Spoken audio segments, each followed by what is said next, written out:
Hey guys, Chris from Provo Beast Audio Installation, and in today's video we're showing you how to do an amplifier and subwoofer in this 2018 Ford F150. Now in this install we're going to show you how to install that amp and sub to an existing factory audio sound system. Let's get started.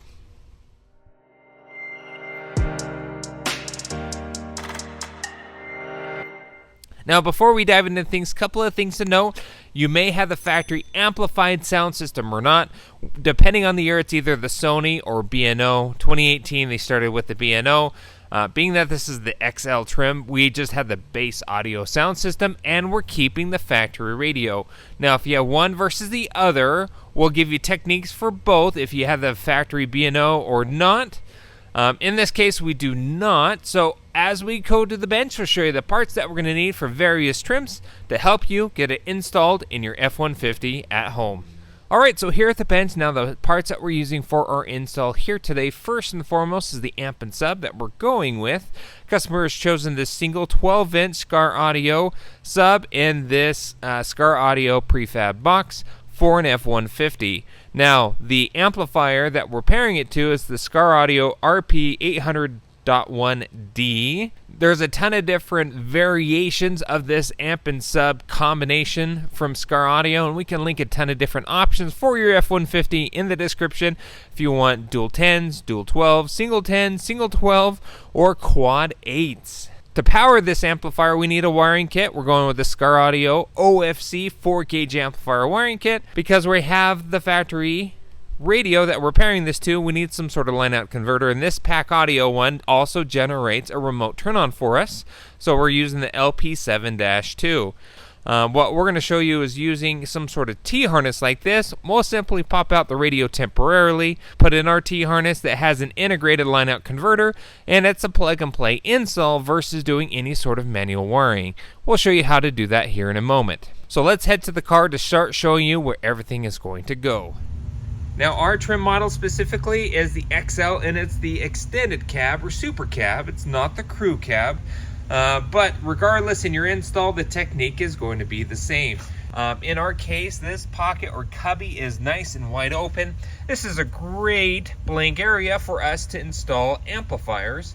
And what we're going to do is put our Skar Audio amp here underneath the seat. We're going to make an amp mount out of ABS plastic so it bolts into that location. That allows us a good starting point where to run our wiring from there on out. So we pulled our amplifier out of the box here. Now we got a piece of ABS plastic.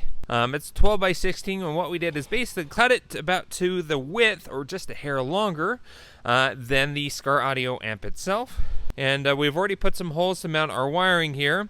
What this is going to do is snag the seatbelt bolt here so it can bolt into place, and then we'll tack it on the other side. RCA and bass knob cable, we're going to go towards the driver's side.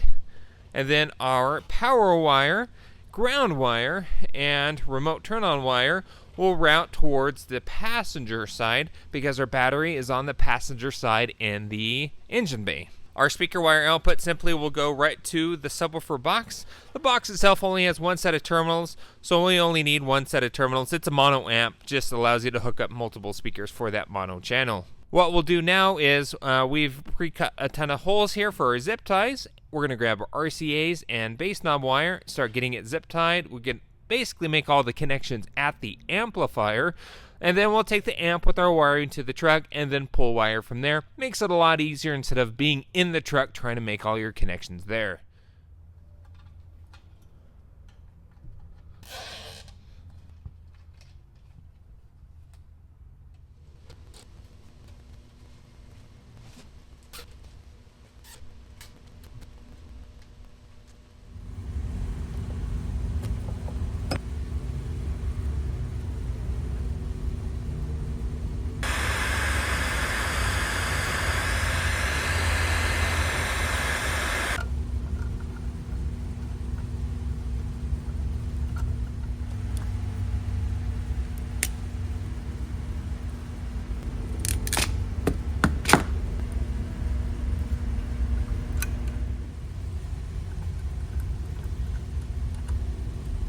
got our speaker wire output that'll go to the subwoofer box. We got power and ground, and we bundled our RCA remote turn-on wire and bass knob wire, which we're going to run along the driver's side underneath kick panels towards the dash area. All that all zip tied and nice and clean so it can't get pulled out. And our ground here that we got ready to go as well.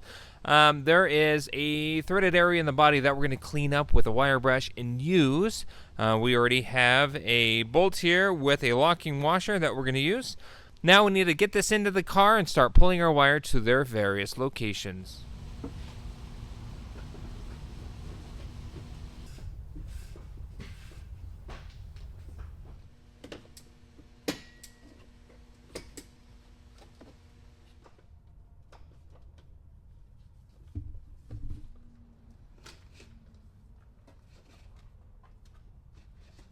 Alright, amplifier is kind of in. We still need to bolt it into place there.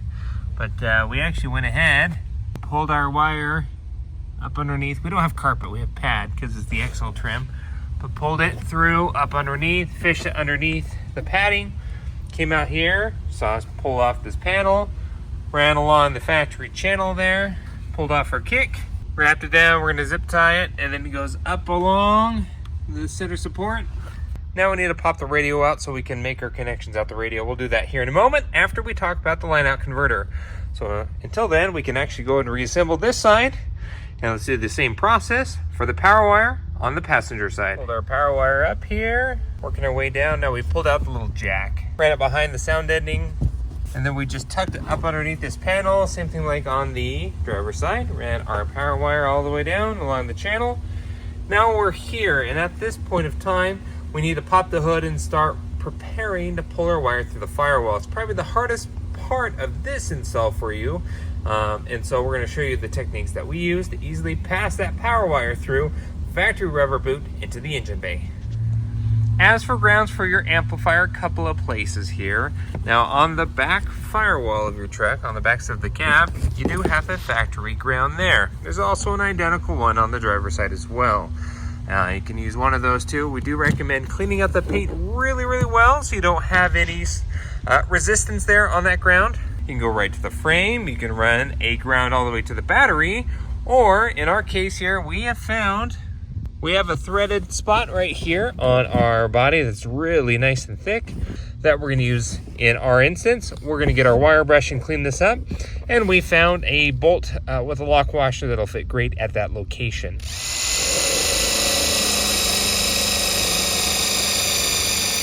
All right, all cleaned up there with a wire brush. Now we'll put a lock washer and screw into that factory location.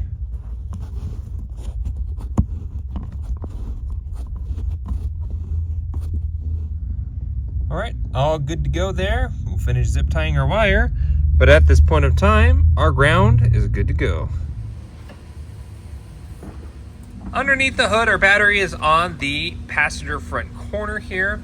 Now, easy firewall access is we have a nice grommet here, and Ford has provided a little protrusion there, a little nipple that we can cut off. Position on our grommet allows us to pull wire through the factory boot without impacting the OEM harness whatsoever. Okay, so we went ahead and cut that nipple off there. Now we grabbed a hanger, and we're going to use this as a fish here to basically thread our power wire through this grommet into the engine bay. Now what we did is we pushed it through that grommet, we felt it poke through the other side, and we fished it all the way down, and we're going to show you from the cabin side where it comes out. Underneath here, this is where it came on down. It took a couple of tries, but we found it. And basically at this point, we're going to connect our power wire to it. We'll lube it up really well with some soap and water, and from the engine bay side, pull it through the firewall. All right, so we went ahead and attached our wire to it there. We sprayed some soap and water from a spray bottle on it. We want this as slippery as possible so it doesn't bind up or get hung up on anything on its way through that rubber grommet. So with that all done, ready to go, let's go top side and pull it through.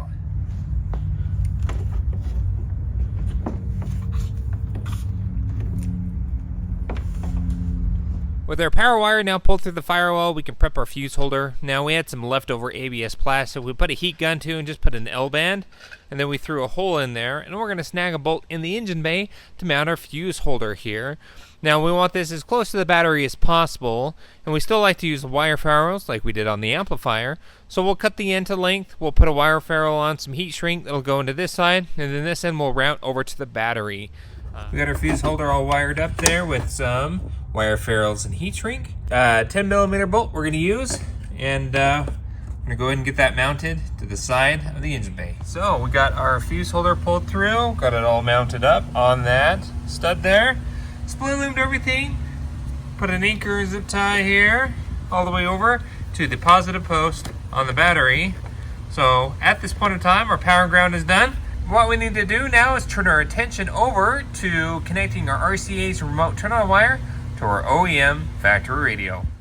Next here, let's go ahead and talk about snagging signal from our factory sound system to provide that signal to our new amplifier so it knows what to play. Additionally, we also need a remote turn-on wire so the amp turns on when there's audio. What we have here on the bench is a couple of parts to make that install a lot easier.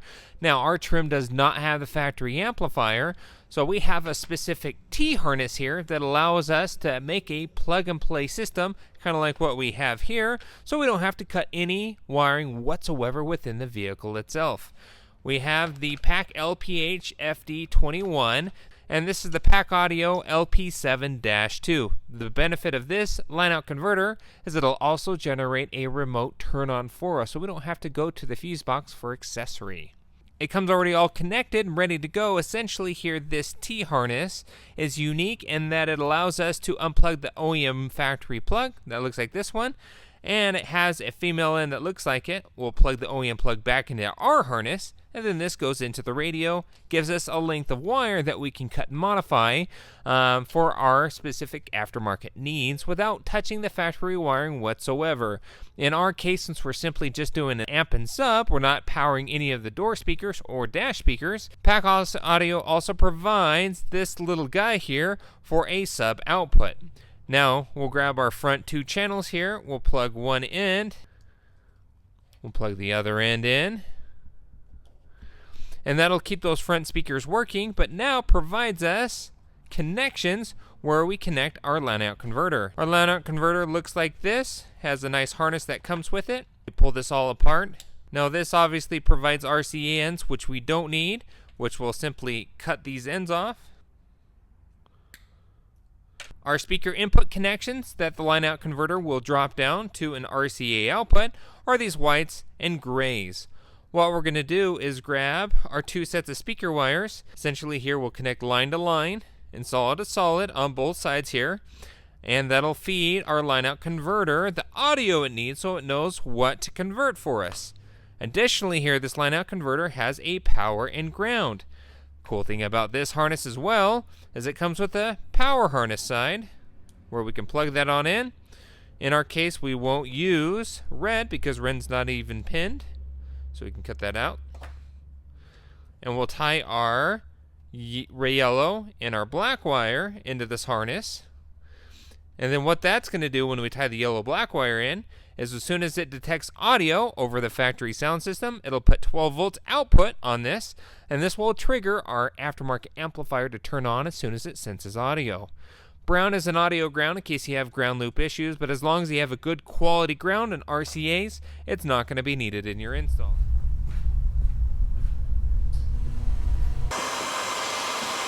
This is a slightly different harness, but the same principle applies. There's our remote turn-on wire. Our RCAs will connect into this end, remote turn-on wire to here. We'll get this plugged in, and we're just about done. Alright, so we're here in the car ready to connect our new T-harness to the factory radio. Now, like mentioned before, we have the 4.2-inch screen here. If you have the 8-inch screen non-amplified, same principle applies. It's the same exact technique. So let's go ahead and get this pulled out.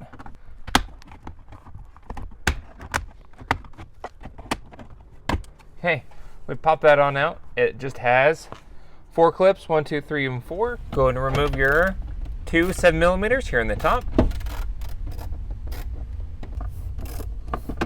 Okay, once you remove the 2 screws up here on top, the rest of the panel is just held in clips. I'd like to kind of get started here. using a panel tool.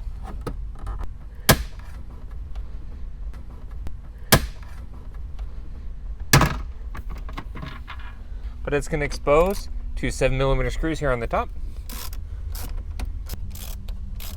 With those out, now you can get your fingers up underneath, start unsnapping your panel here.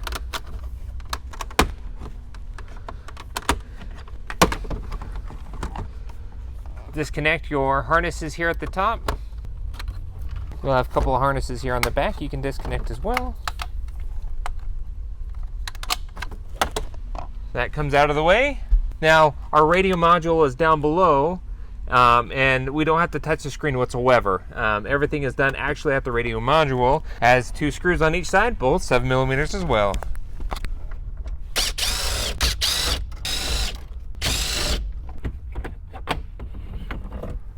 Alright, so with that pulled out of the way, this is your harness that will disconnect and plug our harness into its position.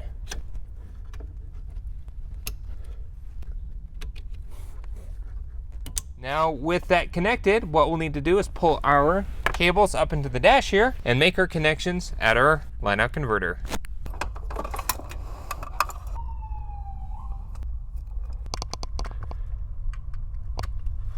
So with all our connections made, we got our line-out converter connected here, got a remote turn-on wire. This is not a wire nut, it's crimp cap, because it's wire that it crimps on. Really nice connection.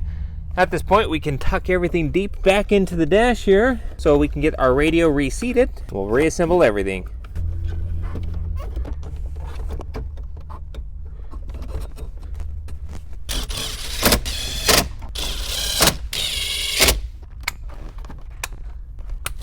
Now, before we fully seat everything back in the dash, let's do a test. Make sure our amplifier is turning on. Make sure all other functions in the truck are working properly.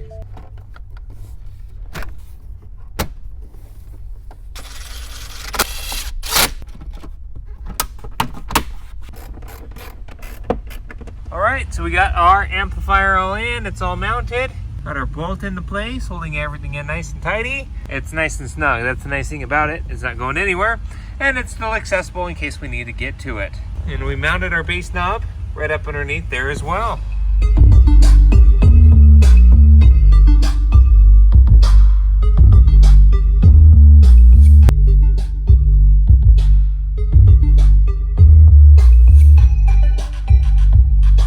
That's about it for this install. If you have any questions on what we did here, go ahead and post a comment below.